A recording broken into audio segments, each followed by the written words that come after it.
Hello friends, how's it going? So I am here to talk with you about, oh wait a second, I need my notes here.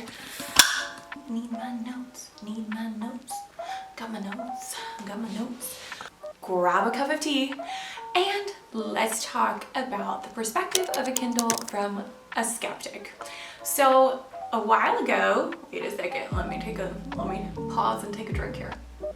So I have been debating whether to get a Kindle for ages because I am definitely the type of person who absolutely loves a physical book. You cannot exchange the flipping of a page, the look of a page, the feel of a real book, and being in a bookstore, all of these incredible things that come along with having physical books. You cannot exchange that. So I was very skeptical, but a few things convinced me on getting a Kindle just to at least even try it out. I was like, okay, I just want to try it out and see what all the fuss is about. Is it good? And so let me take you through all of the different pros and cons. So I got, of which, by the way, this is an amazing steal of a deal, I thought, personally speaking.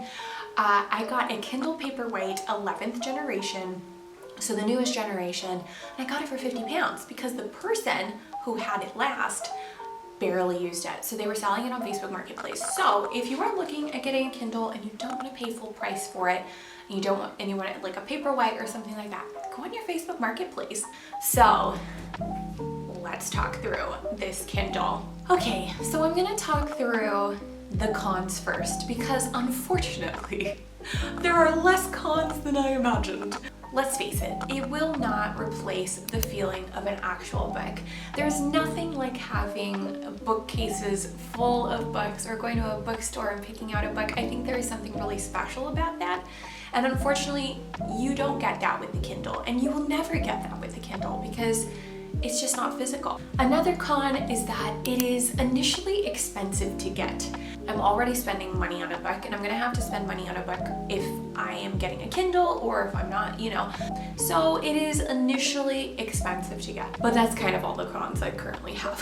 So let's move on to all of the pros. And I'm telling you now, I was a very reluctant skeptic.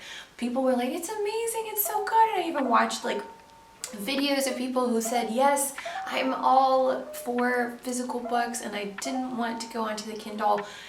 And yet I was like, I'm not going to be one of those people. I am forever going to love a physical book and only a physical book. And yet here I am. I'm going to convince you to buy a Kindle. So let's start with the pros. So number one, it's generally cheaper to get books. I have found a few books that are pretty much just as expensive as getting the paperback, especially if they're brand new. But generally speaking, it is a lot cheaper. There is Kindle Unlimited, but all of the books that I want, or not all of them, but the majority of the books that I want are not on Kindle Unlimited. So I still have to pay for them anyway. But here's the thing, a lot of them release in America, and then it takes a while to come over here. But sometimes the digital or the Kindle version of it is available immediately, whereas the paperback version is only released here in the UK like a couple of months later, and you're like, no, I want it now. So that happened to me with a couple of books that were in the States that they only did hardback versions of them, and which was very different price-wise. It was like £6 for the Kindle one, and then it was like £21 for each one if it was hardback. And I was like, oh, that in and of itself, that's like £40, which then I paid £50 for my Kindle. So then if it's 6 plus 6 is 12 or 40, I'm like, I'm obviously gonna take the Kindle version of it, and those are the immediate ones. And I was like, yes, I'm gonna buy those on Kindle immediately. And then there was also some other ones for Christmas that I just couldn't get my hands on a physical book. I don't even know, they do actually do some physical. It was the Enchanted Collection by Melissa Tagg, which is a Christmas version, and I just wanted to read those so badly last year, and it was really only Kindle. So I'm like, this is amazing. Now I'm gonna be able to read it for Christmas this year. So that's that. The 11th generation also is USB-C port, so I didn't actually, because I had bought it on Facebook Marketplace, it didn't come with a charger, it didn't come with a case, it didn't come with anything. So I had to find a charger myself, but then turns out that the 11th generation is USB-C, which a lot of things are USB-C nowadays, especially if you have a MacBook. So I have a MacBook charger, I just use that, so that's perfect. Another pro, you can get a book instantly. I love that. I do think that us in this generation, we are kind of spoiled for having everything like this instant gratification. But with a book, I'm very happy with that. So I was reading the 2 books that I was telling you about that were only in hardback were Estuary and Rip Tide by Lisa Bergren. And I was just so ready as soon as I finished Estuary, because it just literally continues on. It's like a part 2 Rip Tide. So I was just so happy to be like, right, I'm finished, buy the next one, and it's immediately there for me, because of course, otherwise you'd have to wait on Amazon Prime, which is generally speaking only the next day or the following day, which is not that far away. But when you are like in the groove of reading and you just want to read the next one, then having it instantly is amazing. I'm not gonna lie. Although I'm just sitting here waiting for the 3rd one, like, well, you left me on a cliffhanger, Lisa. I need to know what happens next. And I kind of wish I didn't have to wait months on months to get it. But I guess that is what it is. It's like the same with TV series, isn't it? Another thing is that it feels environmentally friendly, because, I mean, obviously I don't know what it takes to actually create a Kindle. So I don't know what sort of, if they're burning fossil fuels to create a Kindle, who knows? I don't know any of that, to be honest. But what I do know is that they're not using up too much paper, which of course, again, you can never replace the feel of paper, but it kind of does feel a little bit environmentally friendly. Okay, reading at night is so handy, because then I don't need a reading light. I actually love that. I think it's great, because I would always have like my phone on with its like little torch light and just putting it halfway underneath my pillow so that it wouldn't disturb Nathan too much while I'm trying to read. And so this is great. I can literally just turn on the Kindle and not need anything else. So really love that. It looks like paper. I remember the first time I saw a Kindle, and it was on the tube in London. And I remember being like, whoa, what is that tablet that person has? That looks like paper. Is that paper? Obviously I didn't realize at the time that it was a Kindle, because that was the first time I've ever seen one. And so I was just so excited. I was like, wow, that looks like a paper. So that's why I wanted the paperwhite version, because I wanted it to feel very much like it's paper. So it's a different type of screen, which then doesn't really make you feel like you're having screen time, because it's obviously e-ink and not a normal screen, a normal tablet, which would then, you know, hurt your eyes, etc., strain your eyes.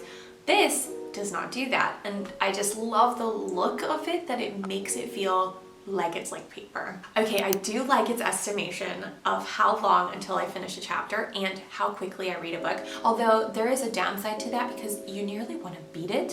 And the other day it was estimating, like it used to go from like 17 minutes for a chapter down up to 24. And I think it was because obviously I had Hunter around and I had to stop and like do whatever, either feed him or I don't know, make sure he's not getting into things and whatnot. So then it brought it up. So then you're like, no, my time is 17 minutes a chapter, which is so silly. But I do like to know that in itself is pretty good, because especially if you want to be like, oh, you know what?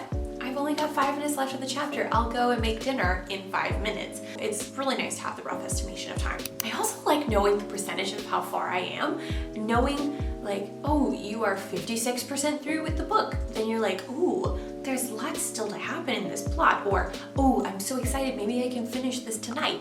Traveling is so easy. This was another thing that really convinced me, because I travel a lot, especially for work.